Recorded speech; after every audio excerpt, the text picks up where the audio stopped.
seek shelter immediately. That was the warning that echoed through the William H.G. Fitzgerald Tennis Center as thunder rolled and lightning crackled over Washington, D.C. But what happened next didn't just stop a tennis match. It sparked a reaction that sent shockwaves through the tennis world. And the statement from the tournament owner that followed, it left everyone speechless.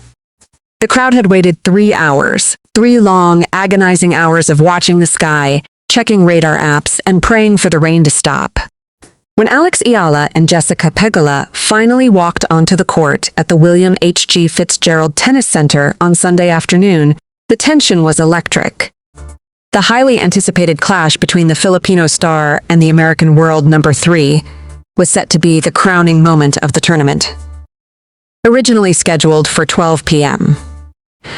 local time, the match had already been delayed multiple times due to an unfavorable weather forecast. The tournament organizers issued a chilling alert.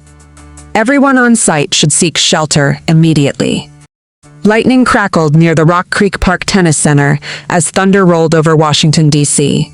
Doubles final had already been disrupted, and the men's final between Taylor Fritz and Rafael Jodar was pushed back indefinitely. The match finally got underway at approximately 3 a.m. Manila time. The humidity was smothering, the tension palpable, and from the very first point it was clear that both women had come to fight. Pegula made the stronger start. The top seed, chasing her 12th WTA title and her second in a city that holds a special place in her heart, converted 2 of 3 breakpoints to take the first set 6-4. Her composed display showcased the years of experience that have made her one of the most consistent players on tour. Eala, for her part, held the edge when it came to service points, winning 80% of first serve points in the opening frame. But the statistics had yet to materialize into a set on the scoreboard. But Eala wasn't done. The 21-year-old Filipina, who had already staged miraculous comebacks against Leylah Fernandez and Zheng Qinwen earlier in the tournament, emerged with renewed purpose in the second set. She matched Pegula through the opening 3 games, holding her first 2 service games, without facing a single break point. She won all 7 points played behind her first serve in the set and 9 of 13 service points overall. When she edged ahead 2-1, it felt like the momentum was finally shifting. Then the rain came again. Just as Eala was preparing to launch another charge, the skies opened. With Pegula preparing to serve in the 4th game of the second set, rain forced players off the court. Thunder rolled. Lightning crackled near the Rock Creek Park Tennis Center, and organizers had no choice but to issue another alert. Play has been suspended due to rain and will not resume before 5 p.m. EST. Then came an even more ominous warning. Play will not resume before 6 p.m. EST. Lightning is in the vicinity, and everyone on site should seek shelter immediately. The resumption was pushed back hour after hour. The players waited, the crowd waited, a nation on the other side of the world waited. At 9:06 p.m. local time, the announcement finally came. Play was canceled for the day. The final would resume on Monday at noon local time. For Eala, the delay was a test of patience and mental fortitude. She had walked off the court at 4 a.m. Manila time, a set down but with all the momentum in the world. Now she had to spend an entire night regrouping, thinking, preparing for the moment she would walk back onto that court. For a nation of 110 million people, they had spent their Sunday night and most of their Monday morning watching, waiting, and praying. The dream was still alive, but it was suspended in the most agonizing way possible. And the statement from the tournament owner that followed? It left the tennis world absolutely speechless. As the rain poured down and the final was suspended, tournament chairman Mark Ine sat in his office at the William H.G. Fitzgerald Tennis Center, watching the storm rage outside. But his mind was on something else entirely. The phenomenon he had just witnessed unfold over the past 6 days. The statement that followed didn't just confirm the delay. It revealed something far more shocking. I'll say over the last month, the ticketing team says at least 80%, if not more, of the requests in this tournament are about, when is Eala playing? Ine revealed to reporters. But then he corrected himself. Honestly, I think it's more, and they just didn't want to say it was more. But they're, like, virtually all. It's not an exaggeration. That's actually what they tell me. 80%, the official number. But Ein knew the truth. It was virtually every single inquiry. When you look at the amazing players here and how many great stars there are, it says something about Alex's following. Ein said, obviously she's been an icon, become an icon in the Philippines, but worldwide. So there's obviously Filipinos everywhere. But here's what made Ein's statement truly remarkable. The organizers hadn't just stumbled into this phenomenon. They actively pursued it. Earlier this year, in the early spring, our team said, this is a phenomenon that's spreading, and we should try to get Alex to come to Washington, Ein revealed. That decision paid off in ways no one could have predicted. When Eala's participation was confirmed, the floodgates opened. The impact of Eala's presence was staggering. The DC Open had a star-studded field. Taylor Fritz, Frances Tifo, Venus Williams, Naomi Osaka, Jessica Pegula. But when fans called the ticketing office, they weren't asking about any of them. They were asking about one name, one player, one 21-year-old from Manila who had turned a tournament into a movement. Eala's supporters flooded the main stadium during her matches, waving Philippines flags and chanting her name. They followed her to the Tennis Channel desk for post-match interviews, cheering behind her. The scene was something tournament organizers had never experienced before. Sometimes I forget the impact that I hold, and sometimes I don't expect a number of people who come and support, Eala said. It seems to surprise me every time. Pegula, who had experienced the fan fervor in the Miami Open semifinals, knew what she was walking into. I remember in Miami. This was before people knew her as much. I'm assuming tomorrow it's probably going to be worse, Pegula told reporters with a laugh. I was just, like, who are these people? What is going on? I'm an American. I'm in Miami Open. We're in the semis. I live in South Florida. I was just like, where are these people coming from? Like, I don't understand. I was just so confused. Now, obviously, looking back, it's gotten even crazier, and it makes complete sense now. Pegula also recalled hearing Eala's fans from her hotel room at other tournaments. I remember in Dubai I could hear it from my hotel room because it's very close to the courts, she said.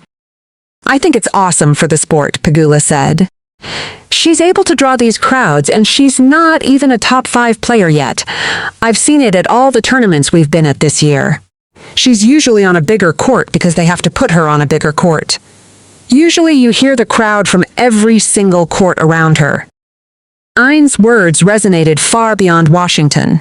They captured the reality of what Alex Eala had become, not just a tennis player, but a cultural phenomenon, a symbol of Filipino pride. A gathering point for a diaspora that had traveled across the country and across the world to support her. Having her here is honestly one of the really great things that's already happened this year, Ein concluded. But as the rain continued to fall and the final was pushed to Monday, the statement that had once inspired awe now carried a new weight. The tournament had made a bet on Eala. Now they were watching history unfold in real time, and the entire tennis world was paying attention. The rain may have stopped the match, but it couldn't stop what Alex Eala had already set in motion. Because what unfolded in Washington over the past 6 days wasn't just a tennis tournament. It was a movement, and the statement from tournament chairman Mark Ein only confirmed what everyone in the stadium already knew. Alex Eala had become the biggest story in tennis. Let's put this into perspective. The Mubadala DC Open is a combined ATP WTA 500 event featuring some of the biggest names in the sport. Taylor Fritz, Frances Tiafoe, Venus Williams, Naomi Osaka, Jessica Pegula. The list of stars is endless, yet, when fans called the ticketing office, they weren't asking about any of them. They were asking about one name, one player. One 21-year-old from Manila who had turned a tournament into a gathering point for an entire diaspora. Over the last month, the ticketing team says at least 80%, if not more, of the requests in this tournament are about, when is Alex Eala playing? Ein revealed. Honestly, I think it's more, and they just didn't want to say it was more, but they're like virtually all 80%. The official number.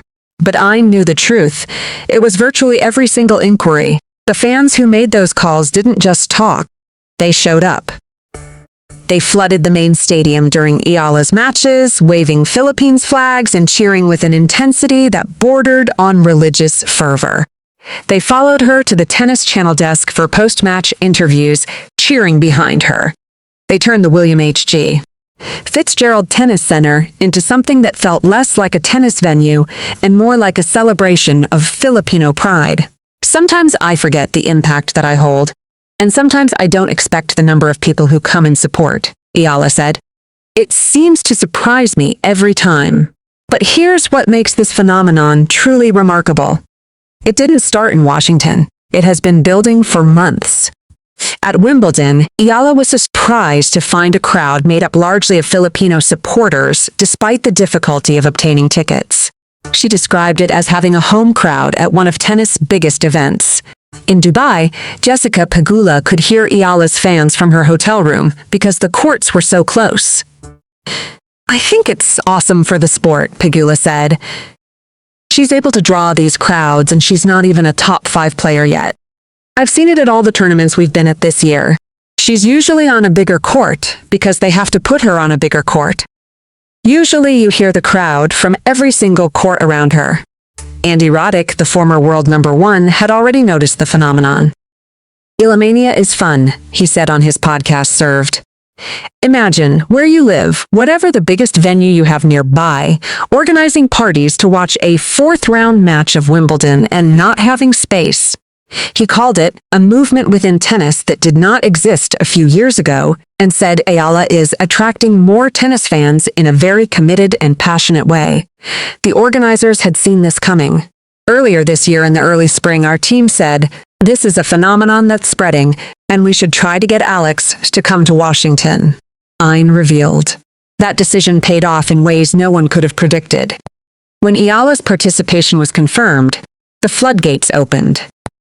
But what is it about Eala that has captured the imagination of so many? It's not just her tennis, it's who she is. When asked what it felt like to be so popular around the world, she didn't talk about herself. I think the question should be rephrased as, "What's it like to be Filipino?" she said during an on-court interview. Then she added the words that have become her signature. Salamat, mga kababayan. That moment captured everything. She could have talked about her hard work. She could have talked about her sacrifices. Instead, she turned the spotlight on her countrymen, on the community that had traveled across the country and across the world to support her. I understand that I represent a lot. I represent a minority. I'm the first Filipina to make it at this stage in tennis. And that doesn't just go for the Philippines necessarily. But maybe another nationality or another little girl who maybe didn't see a pathway before that, Eala reflected. For young Filipinos studying, working, or building careers away from home, identity is not always tied to one place. It can appear in the language they use, the people who support them, and the traditions they carry into unfamiliar settings. Eala could have answered the question by talking about her growing profile in tennis. Instead, she pointed to the Filipinos who continue to find her wherever she plays. For Filipinos abroad, supporting Eala has become another way of staying connected to home. The Washington Spirit, the city's professional soccer team, even sent players to meet Eala after her quarterfinal victory. Filipino heritage star Emma Gaines and Elizabeth Say visited the tennis star, and the moment was captured on video. Fans praised the women supporting women moment with comments like, "I love these crossovers," and "athletes support athlete," flooding social media. I think with the platform that I have, it's important for me to be aware of the impact that I hold, Eala said. I'm really grateful for everyone who supports me. They're the reason I have this platform at the end of the day, and it just adds to how meaningful my job is to me. She doesn't see the pressure as a burden. She sees it as fuel. I'm a competitive athlete, so there's pressure, but I think the obligation also comes to myself. I'm a very self-demanding person. I'm a very ambitious person, so I'm definitely happy and welcoming to everyone who wants to support me as well and go along on this journey. But I know that this is my journey first and foremost. But when she walks onto the court, especially in front of her compatriots, she knows she carries more than just a racket. She carries the dreams of a diaspora. Whenever I'm on the court, especially with them in the stands, I think I feel like I'm playing for more than myself, Eala said. It gives me a bit more fire, a bit more inspiration, and also a bit more responsibility. And as the rain continued to fall and the final was pushed to Monday, that fire hadn't dimmed. It had only grown stronger. As the rain continued to fall over Washington, D.C., and the championship match was pushed to Monday, a far more complicated picture began to emerge. Because this wasn't just a tennis match suspended by weather. This was a logistical nightmare that threatened to derail the North American hardcourt swing for 4 players. The DC Open final wasn't the only event affected by the relentless weather. Across the border, the National Bank Open in Toronto and Montreal, 2 WTA and ATP 1000 events rated just one rung below the Grand Slams, had also been forced to cancel matches due to rain on Sunday. The entire Canadian swing was already struggling with the same storm system that had parked itself over the East Coast. The tournament organizers in Washington had already issued multiple delays, eventually canceling play at 9:06 p.m. local time after nearly 9 hours of intermittent heavy rain, thunder, and lightning. For Eala and Jessica Pegula, the implications of this delay extended far beyond a restless night. The resumption of the women's final is scheduled for noon on Monday, followed by the men's final between Taylor Fritz and Rafael Jodar. But Eala is also scheduled to compete at the National Bank Open in Toronto, a tournament that has already begun its qualification rounds. The 21-year-old is seeded 25th in the WTA 1000 event and has received a first-round bye. But she is scheduled to open her campaign in the second round on Wednesday night, barely more than 24 hours after the conclusion of the Washington final.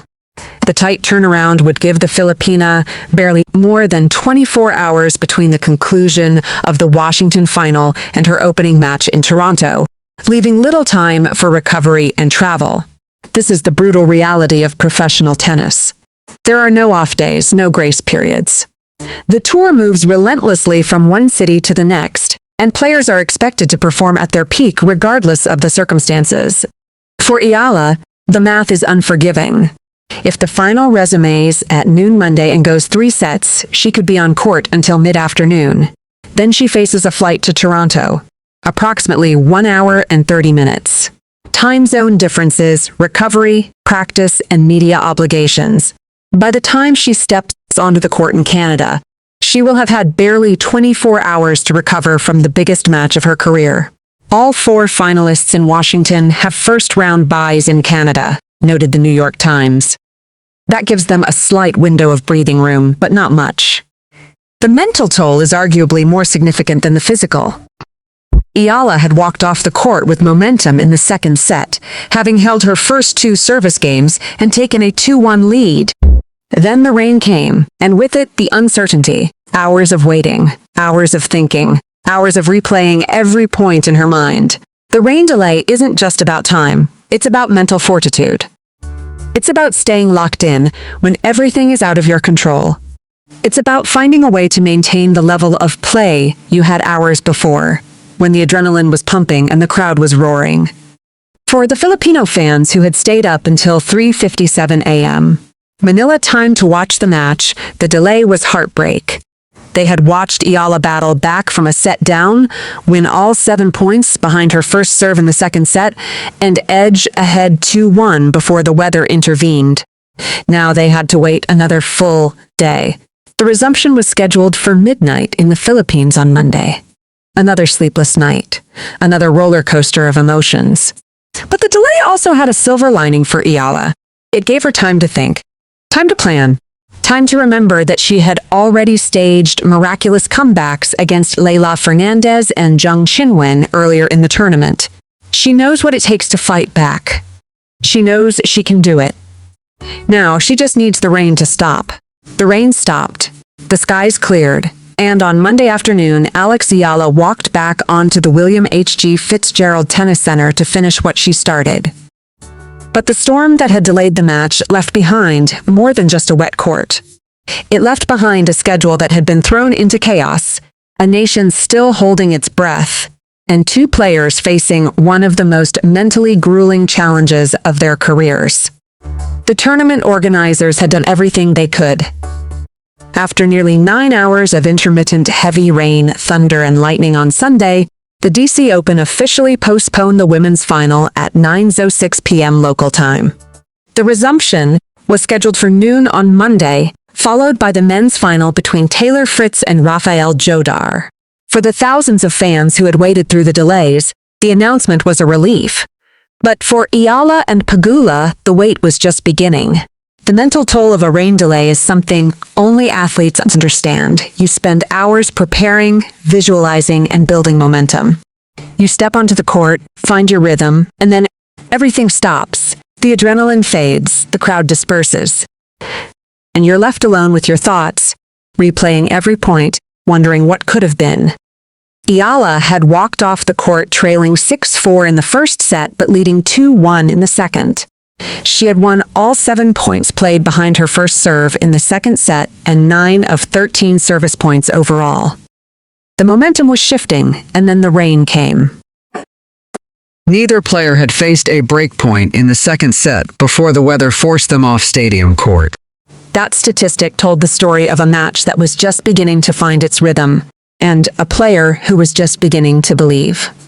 Now, she had to find that belief again. But the rain delay wasn't just a test of mental fortitude, it was a logistical nightmare that threatened to derail the North American hard-court swing for all 4 finalists. Eala is scheduled to compete at the National Bank Open in Toronto, a WTA 1000 event rated just 1 rung below the Grand Slams. She is seeded 25th and has received a first-round bye, but she is scheduled to open her campaign in the second round on Wednesday night, barely more than 24 hours after the conclusion of the Washington final. The tight turnaround would give the Filipina barely more than 24 hours between the conclusion of the Washington final and her opening match in Toronto, leaving little time for recovery and travel. For Eala, the math is unforgiving. If the final resumes at noon Monday and goes 3 sets, she could be on court until mid-afternoon. Then she faces a flight to Toronto, approximately 1 hour and 30 minutes. Time zone differences, recovery, practice, and media obligations. By the time she steps onto the court in Canada, she will have had barely 24 hours to recover from the biggest match of her career. All 4 finalists in Washington have first-round byes in Canada. That gives them a slight window of breathing room, but not much. The prize money at stake is significant. $252,000 for the champion, or $155,000 for the finalist. Eala could also reach as high as world number 20 if she wins the tournament, securing a career-high ranking of 2,106 points. It's a prize that goes far beyond money. It's a place in history. And for a nation of 110 million people, it's a dream that is still very much alive. The resumption of the final is scheduled for midnight Manila time on Tuesday. The entire country will once again stay up to watch. A nation that has already spent sleepless nights following Eala's every move. The flags will be ready. The prayers will be said. And Alex Eala will walk back onto that court, determined to finish what she started. The final chapter is about to be written, and the only question that remains is, can she do it? The rain came. The thunder rolled.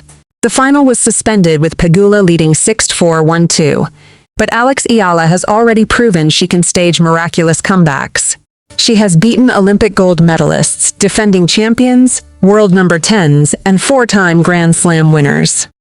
Now she faces one more challenge: the weather, the schedule, and the world number 3 standing across the net. The final chapter is about to be written, and an entire nation is watching. If you enjoyed this story, hit that subscribe button and turn on notifications. We bring you the biggest stories in tennis, drama, and emotion every single week. Don't miss what happens next.